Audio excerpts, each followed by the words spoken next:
U.S. Secretary of State Antony Blinken says that he wants to give the incoming Trump administration the strongest hand to play when it comes to the war in Ukraine. Blinken made those comments while shoring up support for the war-torn country. However, Russia does not appear interested in compromising with its neighbor. White House Correspondent Owen Jensen reports. Owen. Tracy, U.S. Secretary of State Antony Blinken attended 2 days of talks in Brussels, Belgium, meeting with NATO foreign ministers there. In discussing Ukraine, Blinken said the world doesn't just stop because the U.S. is going through a political transition. As Russia launches deadly attacks on Ukraine and the number of those killed or seriously wounded climbs by the day, in Brussels, U.S. Secretary of State Antony Blinken tells reporters with the Biden administration winding down, he wants to make sure Ukraine has what it needs going forward. If Ukraine determines that it needs to continue the fight, we want to make sure it has what it needs to continue that fight. The money, the munitions, the mobilized forces.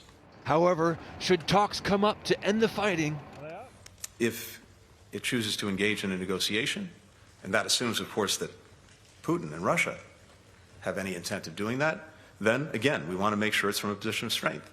Russia's deputy foreign minister said in an interview today that the chances for compromise at the moment are zero. And when asked about concerns over escalation, he warned, "Today, I think danger of this scenario unfolding should not be underestimated by anyone." NATO Secretary General Mark Rutte says Vladimir Putin is not interested in peace. And today in Brussels, he urged NATO countries to spend more on defense. But I believe strongly, and I know many allies believe strongly, that 2% is simply not enough. It is simply not enough if longer term we want to keep our deterrence at the level it is now. President Joe Biden appealed to another part of the world today, meeting with African leaders gathered in Angola. He announced another $600 million in African investments.